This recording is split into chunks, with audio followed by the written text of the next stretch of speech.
Magandang umaga po mga kapatid. Muli po ay narito tayo sa ikalawang araw ng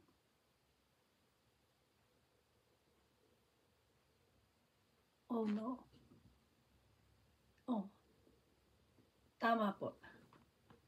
Ikalawang araw ng October. So, October 2 na po tayo ngayon. Muli po, panibagong araw sa ating lahat.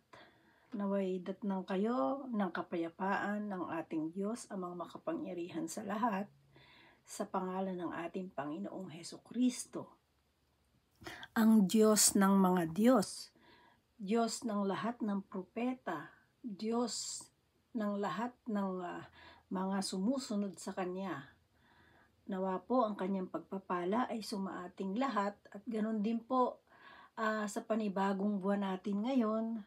Dito po sa amin, sa Japan, ay masarap na po ang aming klima ngayon. Kasalukuyan po na nagsisimula na ang in Japanese ay Sujushi Hajimatteru. So, ibig sabihin po, yung pong maaliwalas o malamig na masarap sa pakiramdam ay na klima ay nagsisimula na po. Kaya po ngayon ay nais ko po o nais ng ating Diyos na muli ay makapiling kayo sa audio record na ito. Kaya po ang akin pong pagbati sa inyong lahat ay isang magandang umaga ng ikalawang araw ng Oktubre. Ito pong Oktubre October ay napakahalagang buwan din po ito sa pagdating sa pananampalataya sa Diyos. Kasi po ang October ay isang buwan na maraming ginaganap na para sa ating Diyos. Dahil po ito ay sa ating Diyos po ang ikapitong buwan, ang ating pong buwan ng October sa Diyos po natin ay sa pananampalataya po sa Diyos. Ang October po ay buwan, kung hindi po ako nagkakamali, ay ikapitong buwan sa pananampalataya sa Diyos, sa kalendaryo ng Diyos. Teka po, titingnan ko po ang aking kalendaryo na may Hebrew. Ang aking po kasing kalendaryo ay may Hebrew calendar din. Kaya po ito po ang dahil itinatama ko po mismo ito sa tamang pananampalataya sa Diyos, sa tamang araw na ibinigay ng Diyos sa ating propetang si Moses. Kung natatandaan niyo po yung lingkod ng ating Diyos na si Moses, na isa po siya sa angkan ng mga Israelita na sa panahon niya, nung siya'y ipinanganak, yun po yung panahon na kumbaga kung sabihin ay yun po yung panahon na wala na po si Jose na anak ni Jacob sa bansang Ehipto, na siyang ginawa nilang gobernador ng buong Ehipto, na siyang nagligtas na kasi po si Jose po ay tao rin po ng Diyos. Siya po ang nagsabi sa hari ng Ehipto na nagpaliwanag nung kanyang panaginip. Kasi po ang hari ng Ehipto ay nagkaroon ng panaginip na 7 taon na malalaki at malulusog na baka. Tapos 7 baka na mapapayat. Ngayon po, walang nakapagsabi ng nilalaman nun o ng kanyang panaginip.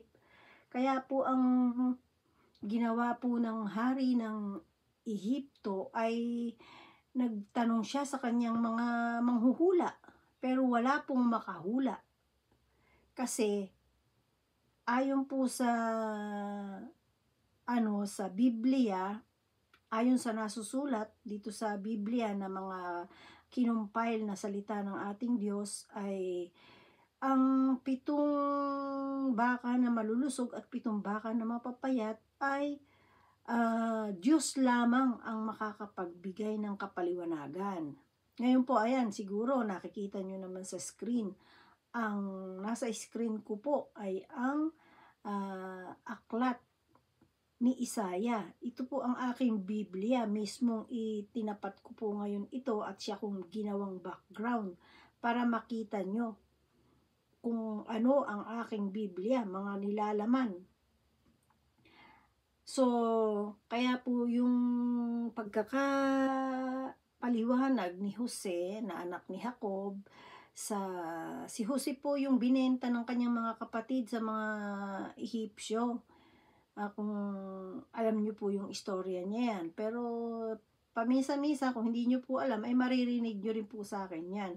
At kasi po ay isa rin pong buhay na patutuo yan sa mga pagbasa ko dito. Kaya po ngayon si Jose po ay ang anak ni Jacob na binenta sa Ehipsyo na naging daan. Kaya naman po siya nga ay binenta, katulad ng nabanggit ko dati sa aking audio record, ay yun po ay hindi naman kagustuhan sa totoo lamang, hindi yun talaga ng kanyang mga kapatid. Yun ay pamamaraan po ng Diyos kung paano maililigtas ang lahi ni Jacob pagdating ng araw. Dahil po sa ganung darating. So, naipaliwanag po ni Jose na ang panaginip ng paraon ay naipaliwanag sa kanya at kaya siya ginawang gobernador ng buong Egypt. So, ayan po yung aking introduction. Pero bago po ang lahat, magandang araw sa inyong lahat, sumaating lahat ng kapayapaan ng Diyos at ang kanyang biyaya muli sa maghapong ito at sa lahat pang araw na darating na kanyang ipagkakaloob sa atin. Muli po sa inyong mga nakikinig ng audio record na ito ay magpasalamat po muna tayo at manalangin.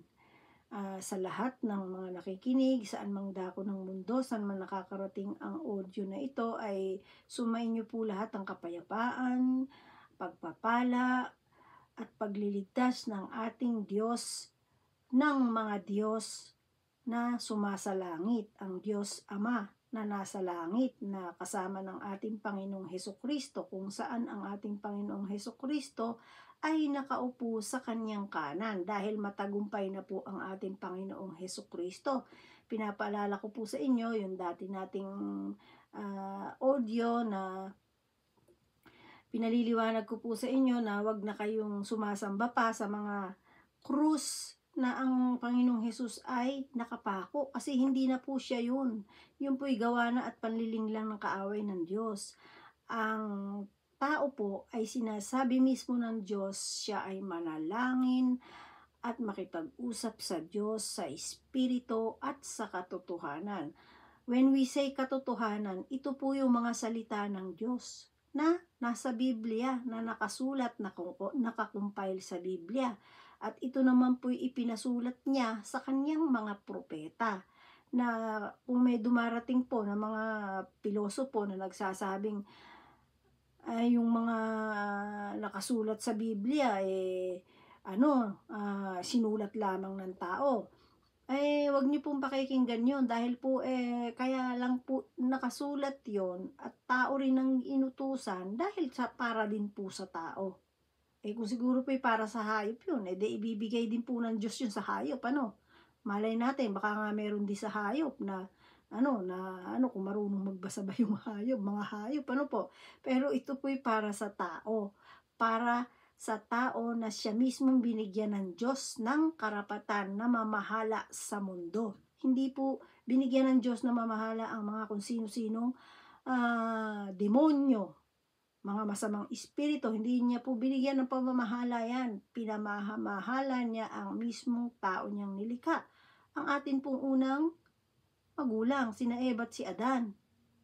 Kaya lang po, sila nga ay nagkasala. Pero ang sumunod na Eva o na Adan ay ang atin pong Panginoong Hesukristo na hindi nagkasala. Yan po mismo ay siya na po ang ating lumalabas na magulang ngayon, ang ating Panginoong Hesus. Dahil siya po ang puno ng lahat ng mga tunay na Kristiyano. Siya ang ulo ng lahat ng mga tunay na Kristiyano. At ang Panginoong Hesus, ang kanyang ulo naman ay ang Diyos Ama na sumasalangit. Ayan po. Kaya po ang lahat ng makakatanggap sa Panginoong Hesus, magsisisi ng kanilang mga kasalanan, ay mamumuhay na po ayon sa mga aral ng ating Panginoong Hesukristo. Hindi naman po nakakatakot mamuhay ng mga sumusunod sa aral ng ating Panginoong Hesukristo sapagkat ito po'y aral din ng Diyos. Ito po ay sulat din ng Diyos sa atin na ginamit po ang Panginoong Hesukristo dahil nga yung mga nakaraang propeta, sinabi rin yun, ay may mga nakinig, may mga hindi, at ang nangyari ay alam nyo naman po ang tao ay dahil nasasamahan sila ng masasamang espiritu na mga yung tinatawag na fallen angel or fallen angel. Pag sinabi pong fallen angel, yun po yung ihinihulog mula sa langit na mga anghel ng Diyos. Bakit sila inihulog? Kasi nga sila ay lumaban sa Diyos.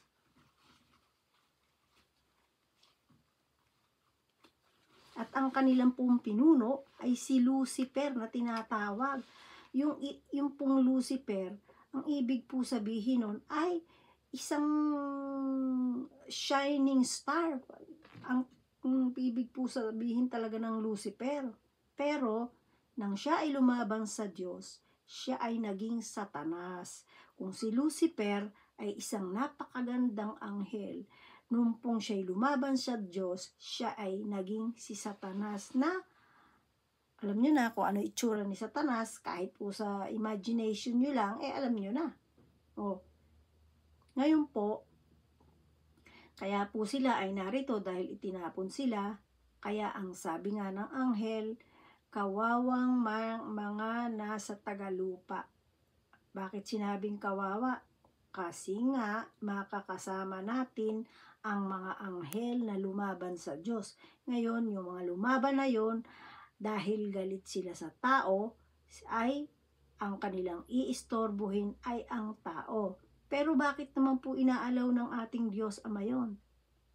Para maipakita ng ating Diyos Ama na kayang labanan ng tao ang mga demonyo, ang Lucifer, sa tulong ng ating Panginoong Hesukristo. Kaya po pilit tayong pinag-aaral at pilit tayong pinapasunod sa ating Panginoong Hesukristo, pinatatanggap sa atin ng Panginoong Hesukristo dahil para maibigay mismo ng ating Panginoong Hesukristo ang kanyang mga aral na ibinigay din niya sa mga kanyang mga apostol na ginamit. Kaya po, nasusulat sa Biblia na pag nilabanan nyo ang masamang espiritu, ang kampo ni Satanas o si Satanas, ay lalayasan niya kayo. Katulad ng ginawa niya sa pagtukso niya sa Panginoong Hesus nung ang Panginoong Hesus ay magsisimula ng gawin ang kanyang ang kanyang duty, ang kanyang trabaho o ang kanyang gagawin sa mundo, kung ano ang plano ng Diyos. Yun po ay yung siya ay magpapapako para tubusin ang kasalanan ng tao. Bakit ang Panginoong Hesukristo ang magpapapako? Kasi nung unang panahon na stage ng mundo, binaha niya ang lahat ng tao, 'di ba? Kay kay Noah, yung time naman po ni Noah 'yon. Pero dahil nga natira pa rin yung mga masamang espiritu na hindi nakikita, naiistorbo pa rin niya ang mga tao.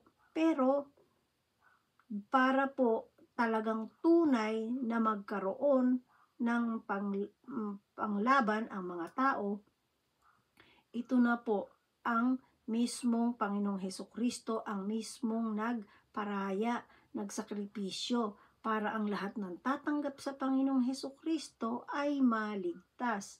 At ang mamumuhay ng mga aral ng Panginoong Hesukristo ay makakalaban sa masamang espiritu ng mga demonyo. Kasi po ang masamang espiritu ng demonyo, yan po yung bumubulong sa kaliwa natin tenga. O sige, puntahan mo yun. Sige, ganito, ganyan. O sige, labanan mo yan. Ganyan, yan. Sa kabila naman, sa kanan naman. Wag mo lalabanan yan kasi pag nilabanan mo yan, magkakasala ka sa Diyos, ganyan, ganyan. Kaya po sa totoo lang, meron tayong dalawang option eh. Yung kaliwa at kanan, may voice po na lumalakad sa atin. Sigurado ko po, alam nyo yan eh. Dahil yun po, madidistinguish po natin yon kasi binigyan tayo ng ating Diyos ng kung nilikha niya tayo ng kawangis niya, meron din tayong kaalaman na ibinigay ang Diyos sa atin para makaalam. Ngayon, para yun ay, yumabong pa o mag-bloom pa ang ating kaalaman, kailangan nating magpatuloy sa aral ng ating Panginoong Hesukristo. Huwag po sa aral ng tao ha. Kailangan ang aral ng Panginoong Hesukristo kasi marami ang mga relihiyon na nagtuturo na sinasabi, pero ang totoo ay ang kanilang mga kagustuhan ang pinapasunod nila sa tao. Kaya po kayo, kung gusto nyo na maintindihan at malaman at bigyan kayo ng kapangyarihan ng Diyos, manalangin kayo sa espiritu at katotohanan. Yan po mismo itinuro din sa Biblia na pumasok ka sa kwarto mo at ikay manalangin, isarado mo ang iyong kwarto, lumuhod ka. Kung gusto mong magsindi ng kandila bilang ilaw mo, pwede. Ngayon, lumuhod ka na walang nakakakita sa iyo kasi ang makakakita sa iyo ay ang Espiritu ng Diyos. Ganun po yun. Ngayon, yung sinasabing katotohanan, mamuhay ka't manalangin sa katotohanan, yung katotohanan, ito po yung mga inaral ng Panginoong Hesukristong itinuturo sa atin. Kaya po, kung kayo ay mga Biblia nga na sinasabi ko, ay maghanap kayo ng mas luma. Kasi po, kahit sa akin mismo, marami akong nakitang Biblia nga na kung wala kayong luma, ay hindi nyo maikukumpara dun sa bago. Kaya po ang akin ay may luma po akong Biblia at may bago. Kaya siguro naman nakikita nyo, ang dami kong Biblia ipinakita, hindi po ba? Kaya po yan ay hindi po nakakaila sa inyo. O ayan, o naghilera yan, o nakita nyo, 3 pa lang yung nakikita nyo. Meron pa ako sa kruma, meron pa ako sa itaas ng bahay. O, kasi po, pag may luma kayong Biblia, makikita nyo po yung kaibahan ng mga binago. Maikukumpara-kumpara nyo. So, kailangan nyo din importante ang banal na spirito. Kasi nga, kung halimbawa, nag-iisa lang yung Biblia nyo, yun yung sinasabi na banal na spirito ang magtuturo sa inyo. Yung babasa kayo, pero iba ang nakikita nyo. Yan po ang katotohanan. Kasi, bubuksan ng banal na spirito ang mata nyo, ang mata ng puso nyo. Makikita nyo yung mismong talagang nasusulat. Di po ba ang galing ano? Yan po ang trabaho ng banal na spirito sa atin. Kung tayo ay seryoso na nagmamahal sa Diyos, hindi niya tayo pagkakaitan kung ano ang katotohanan na sumasalangit. Ituturo po mismo sa atin yan ng banal na spirito ng ating Diyos Ama at ng ating Panginoong Hesus. Kaya po ako, ang masasabi ko sa inyo, ang po pwede nyong mga gawin, tinuturo ko po sa inyo kung ano yung pangyayari, kung ano yung gagawin, kung ano yung paraan, binibigay ko po sa inyo para kasi po ang mga anak na tunay ng Diyos ay ibinibigay ang tamang aral nang hindi humihingi ng kahit anong pera. Kasi ang tunay na alagad ng Diyos, ang Diyos mismo ang tutulong sa kanya. Katulad ko, ako po ay nagtatrabaho.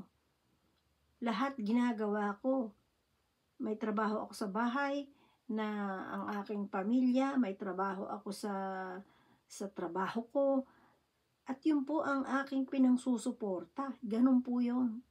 Kasi po, pag naging anak ka ng Diyos at pag minahal mong una ang Diyos, lahat ng para sa Diyos ay gagawin mo. Alang-alang sa Kanya. Kaya po, yan po ang mga maibibigay kong tip sa inyo sa audio natin na ito. Kaya po ngayon, kumbaga sa October 2 po ngayon, ay bali po lumalabas na 8 buwan sa pananampalataya ng Diyos at 10 araw. 8 buwan at 10 araw sa pananampalataya ng Diyos, sa pananampalataya sa Diyos o sa kalendaryo ng Diyos. Yan po. Ito po nakalagay sa aking cellphone. Kasi po ako yung cellphone ko po kasi may kalendaryo ng para sa Diyos. At may kalendaryo, yung kalendaryong pinalit ng mundo. Yung pong tawag po dyan Gregorian calendar Yung pong kalendaryo natin sinusunod ngayon, Gregorian calendar po yan. Ito naman po, ang sinusunod natin sa pananampalataya ay Hebrew calendar. Sa pananampalataya sa mga Hebrew sa bayan ng Diyos na kanyang bayan. Ngayon, tayo rin po ay magiging bayan ng Diyos kung tayo mismo ay sumusunod sa Diyos. Kasi sinabi naman ng ating Diyos Ama na kaya niyang gumawa ng panibagong bayan. Nasa Ezekiel po yan. Sa chapter ng Ezekiel sa Biblia. Kaya niyang gumawa ng sarili niyang panibagong bayan. At ito po yung pagtawag niya individually sa mga tao na kapag tayo ay pinairal natin ang pagmamahal unang-una sa Diyos at isinunod natin mismo ang unang-una niyang aral. Unang aral niya po yun Love your God with all your heart, mind, and soul. Yun po ang unang aral. At yung love your neighbor as you love yourself, pangalawang utos po yun. Pero yung 10 Commandments, sa ginawang 2 utos na yon na sinamarize, na pinahikli, nandun po na lahat yon, kalukob na po dun yon sa 2 utos na yan. Yan po yun ay, yung 10 Commandments, yung panahon po ni Moses yon. Yung 2 utos naman po na yan, na first and second, na love your God with all your heart, mind, and soul, sa panahon na po ng ating Panginoong Hesus yan. Love your neighbor as you love yourself. So, yung pong 10 Commandments, nakapaloob na po mismo sa 2 na yon. Kasi, kung bakit? Kasi, pag minahal mo ang Diyos, susundin mo yung lahat ng para sa Diyos. At pag minahal mo ang kapwa mo, ang sarili mo, lahat ng ayaw mo sa sarili mo, hindi mo gagawin sa kapwa mo. Ganun po yun. Kaya lahat po doon napapaloob na. At yan po ay ituturo sa inyo ng banal na Espiritu. Kung bakit ko nasasabi yan, itinuro lamang din po ng banal na Espiritu sa akin yan. Sa pamagitan ng mga salita ng pagsisikap kong pag-aaral ng mga salita at mga aral ng ating Panginoong Hesukristo. Yan po yun. Kaya po, muli po, ayan po yung ating introduction na napakahaba. Ano po? Tatandaan nyo po yan Huwag nyo kakalimutan kasi gagamitin nyo yan sa buhay nyo sa araw-araw.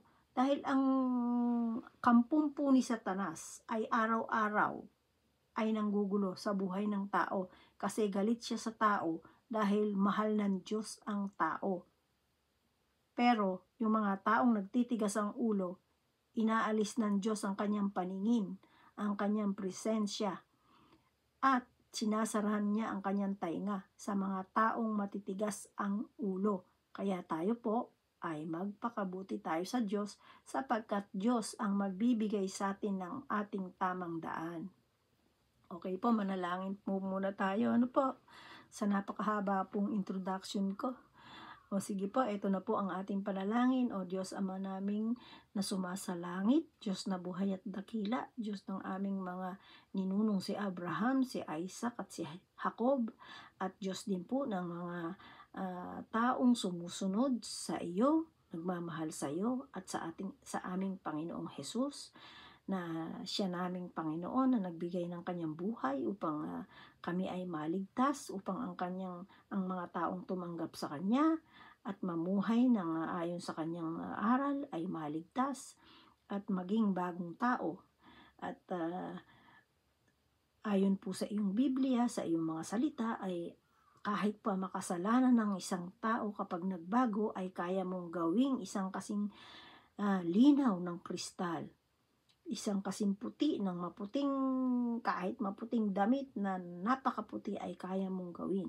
Kaya po Ama, naniniwala po kami na sino mang makasalanan na muling magbago at mag-aral, mamuhay ng mga iniaral ng aming Panginoong Hesukristo ay muli mong babaguhin ang kanilang buhay, ang kanilang kaluluwa, ang kanilang puso. Bibigyan mo sila ng bagong buhay at mamumuhay ng ayon sa iyo.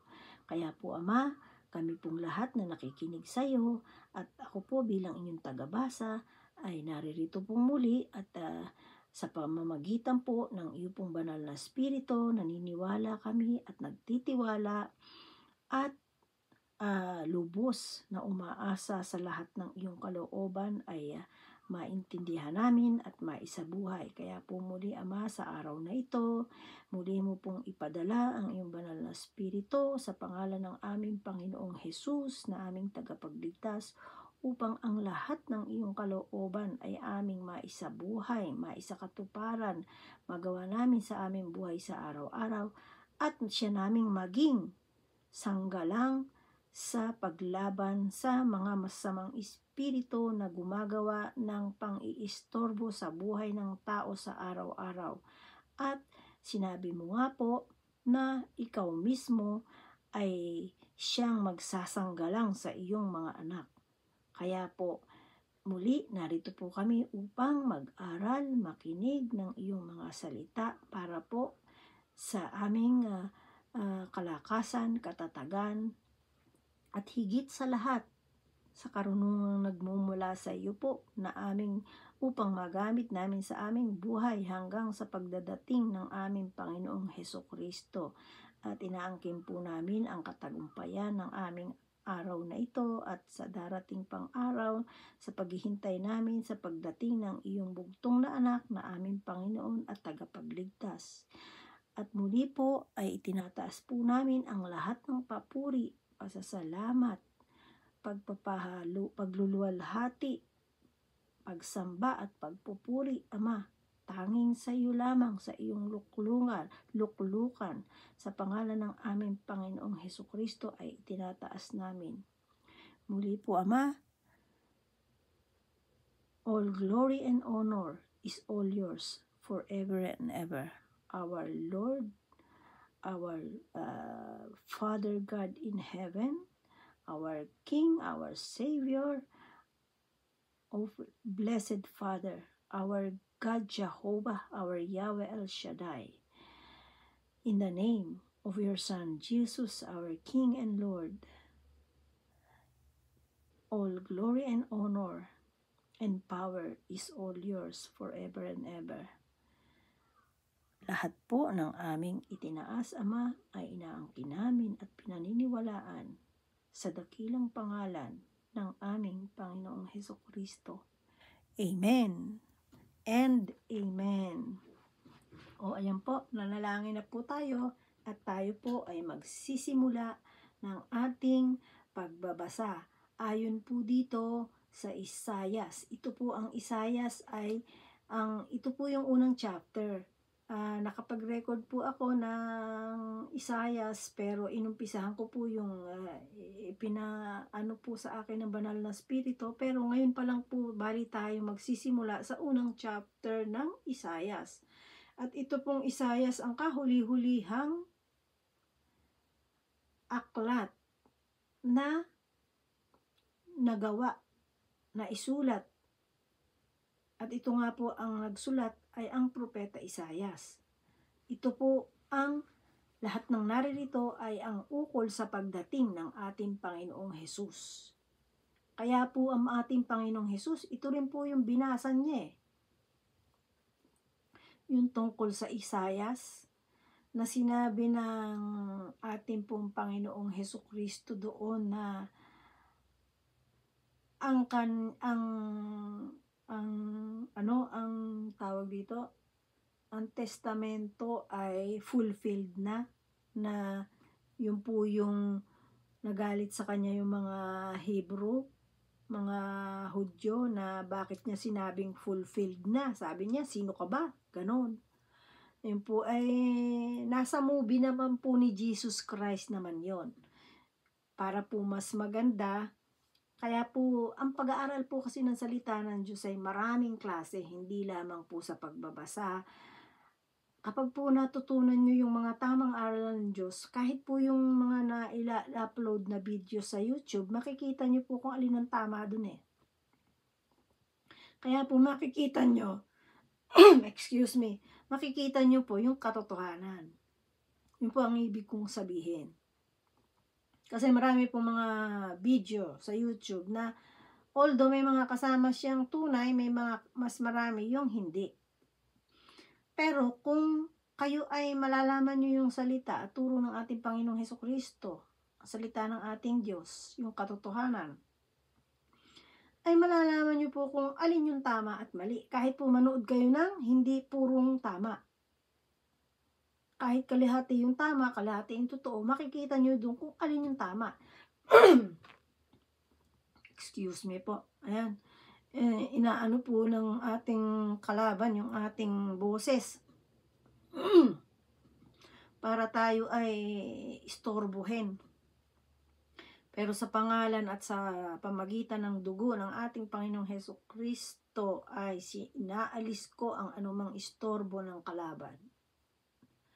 Sa pangalan ng Panginoong Jesus, I rebuke all the disturbances na ginagawa ng kaaway para sa oras na ito sa ating pag-aaral ng salita ng ating Diyos Ama ng kanyang kalooban na inaral naman ng ating Panginoong Jesus.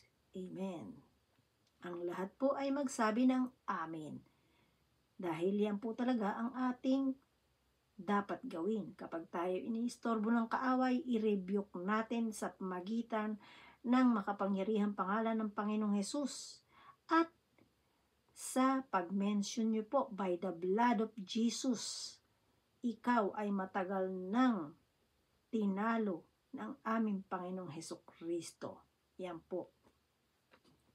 Pag narinig po ng masamang espiritu yan, ng kaaway, nako, mabilis na tumatakbo yun. Kasi alam niyang matagal naman siyang talunan na ng Panginoong Hesukristo. Kaya nga po ang ating Panginoong Hesukristo ay sumasalangit na nakaupo sa kanan ng ating Diyos, amang makapangyarihan sa lahat. O ayan po, nakikita niyo po ang panimula, ano po? Pinanganlan itong aklat ni Isayas dahil sa dakilang propeta sa Jerusalem noong huling bahagi ng 8 siglo BC. Ang aklat ay nahahati sa 3. O tignan niyo po, di ba? Specific in details. Kaya tingnan niyo po kung may makikita pa kayong mga Bibliang ganyan ngayon. Baka po meron pa. Dahil hindi naman nawawala ang kapangyarihan ng Diyos. Ang kapangyarihan ng Diyos ay palaging nangunguna araw-araw. Tandaan niyo po yan. Hindi po tayo dapat maniwala sa mga binabalita sa mundo. Kailangan po ang paniniwalaan natin at ang panindigan natin. Walang tanging makakalaban sa ating Diyos Ama na makapangyarihan, Diyos ng mga Diyos na sumasalangit. Bakit po sinabi siyang Diyos ng mga Diyos? Ito po ang tamang eksplanasyon dyan. Na kung sabihin po naman sa Japanese, Kamigami no Kami, Diyos ng mga Diyos. Kasi po, ang tao ko po kasi maraming dinidiyos Maraming Diyos-Diyosan. Dinidiyos nila, may mga nagdidiyos sila ng mga baka. Sa India, narinig ko po yan, nalaman ko po yan, na dinidiyos nila, may mga taong nagdidiyos ng baka. Meron nga po ako nakakasama sa trabaho, merong nagsasabing Diyos nila ay baka, meron namang hindi. Sabi ko dun sa mga nagsasabing ang dinidiyos nila ay baka, sabi ko, pinapaliwanag ko po. Kaya nga po ako kahit ganun kahirap, kahit ganun ka-stress, kahit ganun ang aking trabaho, marami pong nagtataka, bakit hanggang ngayon naroon po rin po ako? Imagine nyo po, 20 years na nga po ako doon. Sa Asingko, 20 years na ako doon. Bakit nandun ako?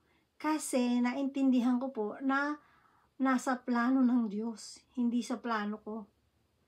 Kasi kung ako po, matagal na akong pinaalis ng asawa ko doon, matagal na akong pinaalis ng anak ko doon. Pero bakit naroon pa rin ako? Nagtataka nga rin po ako sa sarili ko Kasi marami pong tao doon na nagtatrabaho na halos nasa lahat ng parte ng mundo. Katulad niyang sinasabi ko sa inyo na merong mga India, mga Nepal na sumasamba sa baka. So, pinapaliwanag ko sa kanila, bakit nyo sasambahin ng baka? Diyos lang ang gumawa niyan. Ang tanging Diyos na makapangyarihan ang gumawa. Nag-create ng baka. Bakit nyo sasambahin yan? Ay binabawal ng Diyos yan, na anumang nilikha ng Diyos, huwag nyo sasambahin.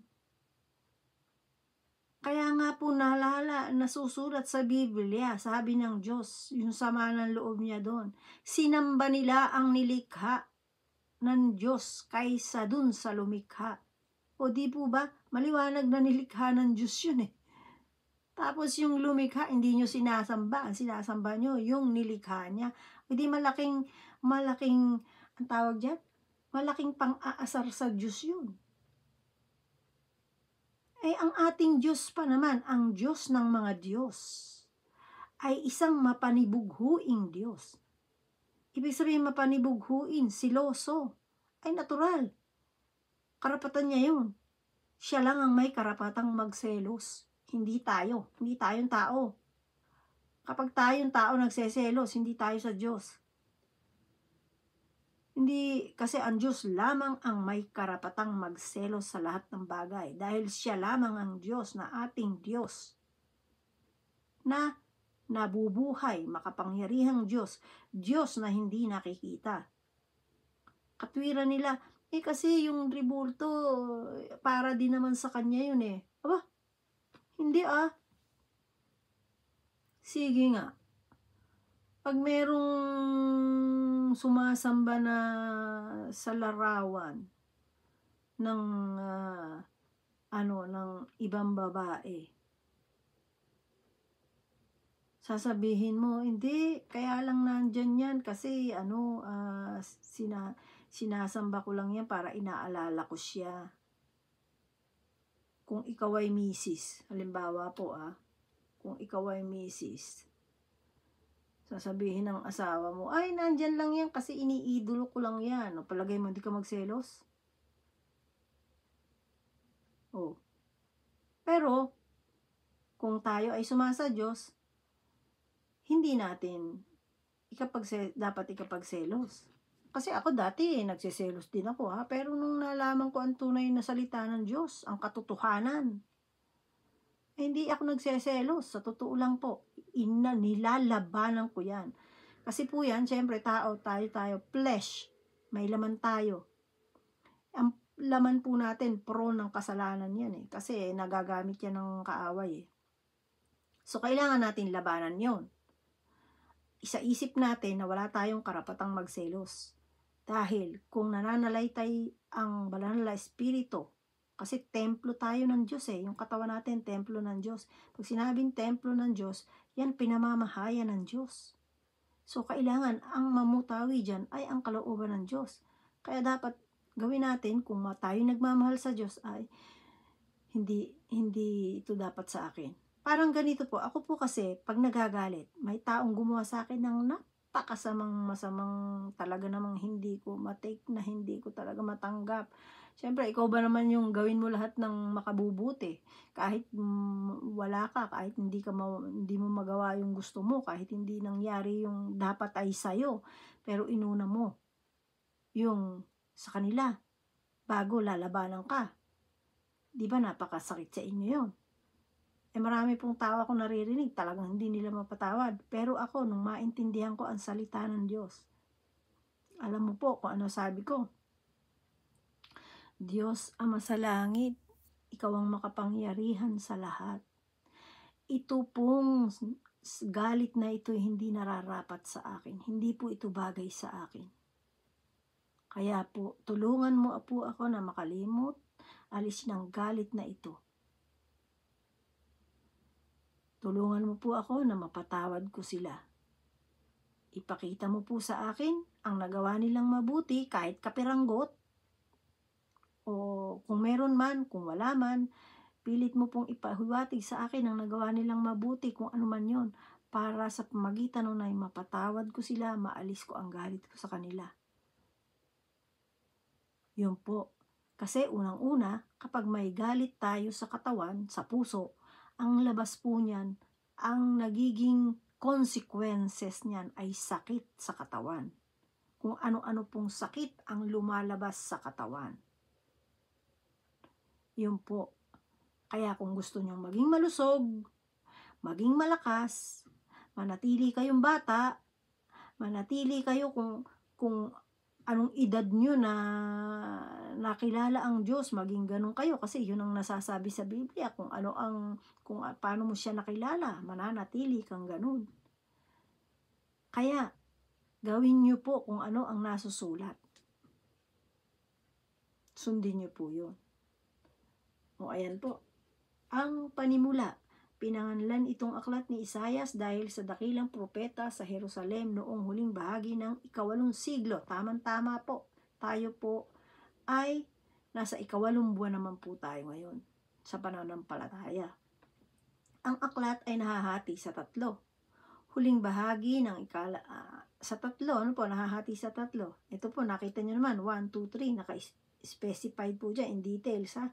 Kabanatang 1 hanggang 39, sumakop sa panahon na ang Huda ay pinagbabantaan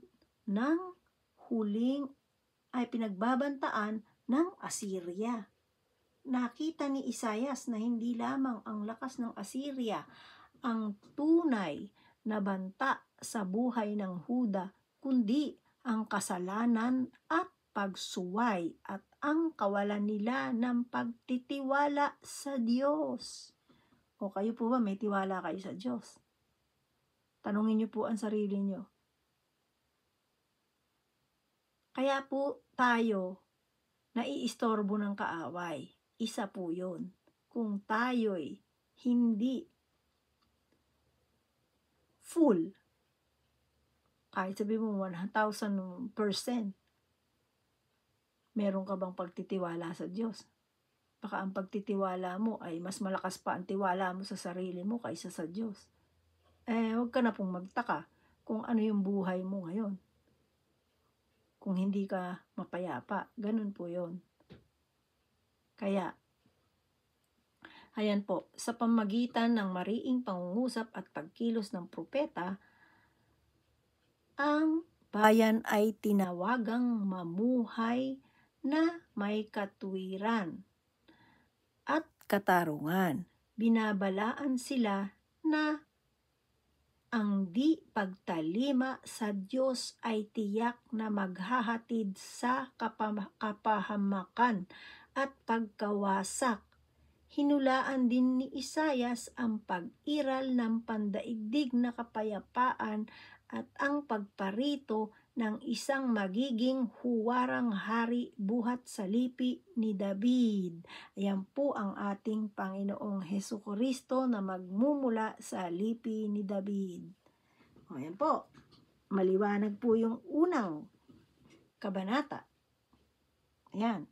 Yung pangalawa naman, Kabanatang 40 to 55, nagsasaad tungkol sa panahon ng pagkakatapon ng maraming taga-Huda. Halos mawalan sila ng pag-asa sa pagkakatira nila sa Babylonia. Ipinahayag ng propeta na sila'y palalayain ng Diyos at ibabalik sa kanilang tahanan sa Jerusalem upang magpanibagong buhay. Ang isang katangi-tanging paksa ng bahaging ito ay tungkol sa Diyos na Panginoon ng kasaysayan at ang kanyang panukala para sa kanyang bayan sa pamagitan nila ay lalasap ng mga pagpapala. Ang lahat ng bansa kabilang sa pinakabantog na mga talata sa matandang tipan ang mga bahaging nasasaad tungkol sa lingkod ng Panginoon. Kabanatang 56 to 66. Ang malaking bahagi nito'y tungkol sa mga nakabalik sa Jerusalem na nangangailangan ng katiyakan na tutuparin ng Diyos ang kanyang mga pangako sa kanila. Hinahangad dito ang pag-iral ng katwiran at katarungan at ang paggunita sa araw ng pamamahinga, paghahandog at pananalangin. Ang katangi-tanging talata sa 61 verse 1 and 2 ay ginamit ni Jesus sa pagsimula ng kanyang ministeryo upang ipahayag ang pagkatawag sa kanya ng Diyos. O kaya po, kung napansin nyo, hinahangad dito ang pag-iral ng katwiran at katarungan at ang paggunita sa araw ng pamamahinga, paghahandog at pananalangin. 3 lang po yan na tungkol sa paggalang, pagrespeto sa feast of God. Yan po ang binigay ng Diyos. Ang pamamahinga, ang paghahandog at pananalangin. Binigay niya po yan, maliwanag po yan na nasa Biblia. Ang pamamahinga po, ito po yung unang-unang pamamahinga kung bakit ang Diyos ay likha ng langit at lupa, hindi po ba? Nung ika-7 araw na mahinga siya. Kaya dapat tayong mga tao din tuwing ika-7 araw mamamahinga. Kasi po yun ang sign na tayo'y anak ng Diyos. Na Diyos ng mga Diyos, na tunay na Diyos, buhay at dakila. Yun po ang pagpatunay na anak ka talaga ng Diyos, ng tunay na Diyos, na hindi nakikita na Diyos pero kumikilos, gumagawa, sumusunod, nakikinig, at sumusuporta at nangangalaga sa iyo. Yan po Yan pong pamamahinga, katulad nung pinaliwanag ko po dun sa mga nauna kong video. Kung ang unang araw mo ay Lunes, magpahinga ka ng Lunes din. Kasi, yun ang bibigay mo sa Diyos. Unang araw. Ika-7 yun. Kasi kung, sabi nga, ang una, sa bilang pa lang tingnan mo po. 1, 2, 3, 4, 5, 6, 7. So, ang iyo pong 7, ang iyong ipapahinga. Kasi hoda pang ang una mong pasok sa trabaho ay Miyerkules. O dito yung sa susunod na Miyerkules. Parang halimbawa po doon, Lunes, Martes, Miyerkules, Huwebes, Biyernes, Sabado, Linggo. O, Linggo po yung ika-7 mo.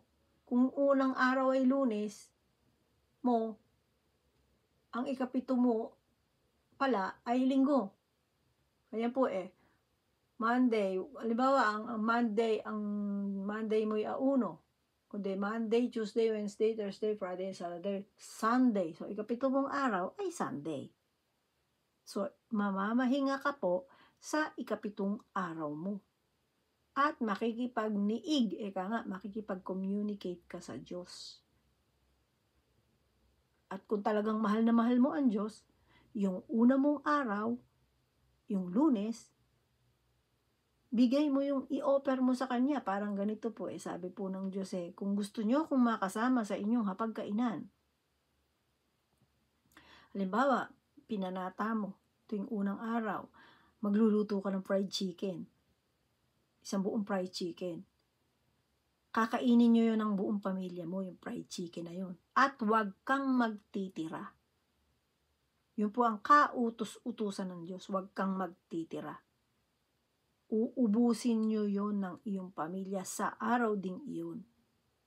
Yun po ay pagbibigay galang sa Diyos. At kung gusto mo talaga, nakapiling mong kumakain ang Diyos. Dahil yun po mismo ang sinabi niya. Sinabi niya po yun sa Levitico. Nasa Levitico nga po yan Teka lang po hanapin natin sa Levitico. Levitico 20. Para lang maintindihan nyo, ano? Levitico 23. Pistahan ng, ayan, ang Pasko. Babayad ng sala. Ayan po, nakalagay lahat, ano? Makikita nyo naman Levitico 23. Ayan. Nakasulat po dyan. Pagtitipon. Ayan, maliwanag po. Pinakita ko sa inyo. Pista ng pantaunan. Pista ng Pasko. Pista ng pag-aani. Sa 22. Tingnan natin sa 22. Ayan. Paggalang sa mga bagay na inihandog. Ito lamang po kasi, 3 na lang po ito na pinakamahalagang, 3 lang po itong dapat natin gawin Totoo lamang Ayan. Andyan po yan sa Levitico. Sa Levitico po nakasulat yung sinabi ng ating Diyos na yon, na kung kakain kayo, na gusto nyo akong makasama sa inyong pagkain, ay kung maghahanda kayo ng ganito, ay ubusin nyo rin sa araw na iyon. Huwag kayong magtitira. Kung may matira daw po ang nakasulat, ay sunugin nyo. Yun po ang utos ng Diyos. Sunugin nyo. Huwag nyo ipamimigay, Sunugin nyo. Yun po ang sabi. Nasa Levitico po yun. Eto na po tayo sa pangatlo, Nabasa ko na po ba yung pangatlo? Ayan po.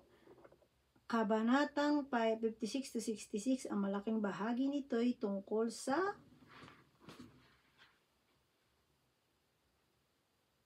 mga nakabalik sa Jerusalem na nangangailangan ng katiyakan na tutuparin ng Diyos ang kanyang mga pangako. Sa kanila, hinahanga dito ang pag-iral ng katwiran at katarungan at ang paggunita sa araw ng pamamahinga, paghahandog at pananalangin. Ang ministeryo upang ipahayag ang pagkatawag sa kanya ng Diyos. Ito po ang gagawa po nito, yung mga tinawag ng Diyos, yung mga anak ng Diyos. So ngayon po, kung talagang gusto nyo maging anak kayo ng Diyos, gawin nyo po. Magsikap tayo. Marami pong nagsasabi, anak sila ng Diyos. Kilala nila ang Diyos. May Diyos sila. Pero hindi nila sinusunod. Magkaiba po yun. Kapag ganon, hindi sila tunay na anak ng Diyos. Parang ganon.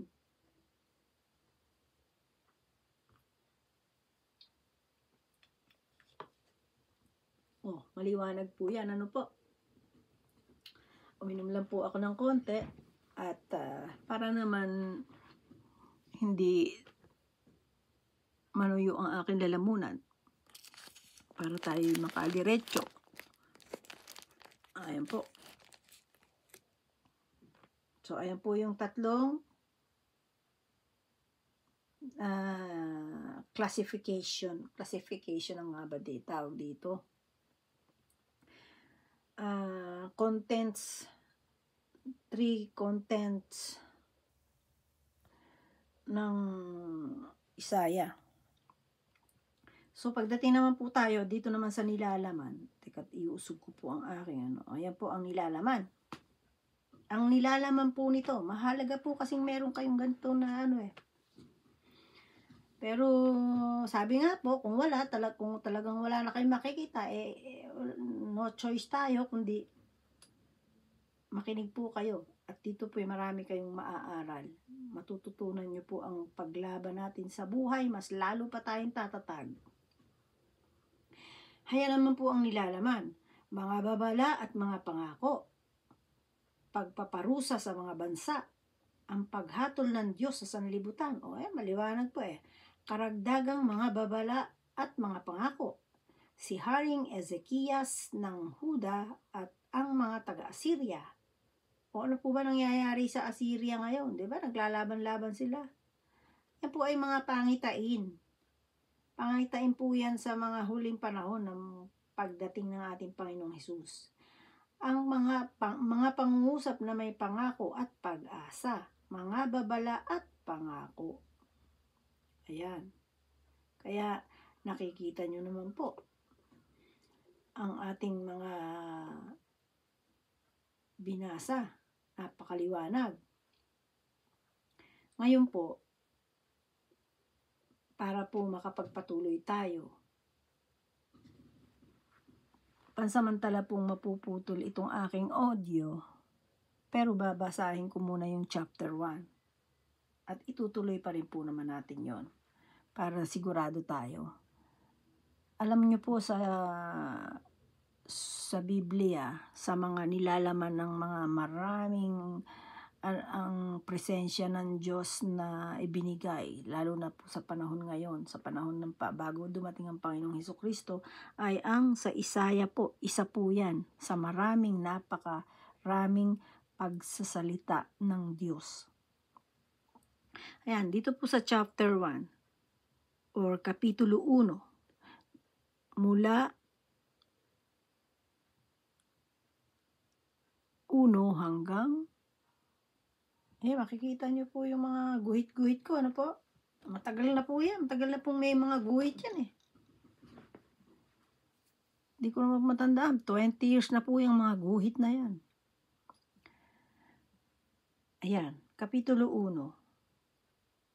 Ito ang pangitain ni Isayas na anak ni Amos, tungkol sa Huda at sa Jerusalem noong panahon ni Uzzias, Jotam, Akaz, at Ezekias, mga hari ng Huda.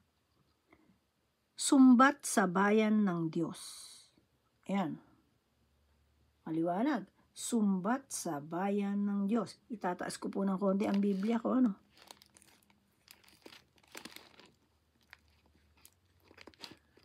Ayan, para makita nyo. O di po ba? Nakikita nyo yan. Pasa po tayo ng konti. Kasi ay mas magandang sa susunod na record na po natin i-continuous. Basta po yan yung una, sumbat na bayan ng Diyos. Kasi 1 minute na lang po at mag-iisang oras na. Continuous ko na lang po ang basa sa panibagong video. Ito po yung unang part. So, sumbat sa bayan ng Diyos. Kaya po, nakalagay nga po dyan, ito po yung mga hari noon na isa sa mga sumunod. Kaya po talaga ang mga hari, maganda, nakasunod sa Diyos Yan po ang hanga ako sa Japan Sila po talaga ang isang kaharian na mga emperor, emperatrice na nakikita ko po yung sample nila. Kaya kahit pasabihin mong nakakaranas ng ang Japan, talagang nakakaangat-angat pa rin sila O sige po, panalangin po muna natin. At isusunod ko po agad yung kasunod nito. Kasi po 1 minute na lang. So manalangin po tayo. O Diyos amang O Diyos amang nasa langit. Nabubulol ako ba? O Diyos ama sa langit, Diyos na buhay at dakila, maraming salamat po sa naipahintulot mong mabasa ko at masabi ko, maipatutuo ko sa kanila. Ngayon po ay pansamantala naming puputulin itong aming audio dahil nga sa matatapos na itong 1 oras. Marami pong salamat, Ama. Ang continuation po ay mabilis nating ipapatuloy. Kaya mga kapatid, manatili po tayo. Salamat po sa pangalan ng Panginoong Hesus. Tayo po ay patuloy na makinig sa ating pag-aaral. Salamat po. In Jesus' name, Amen.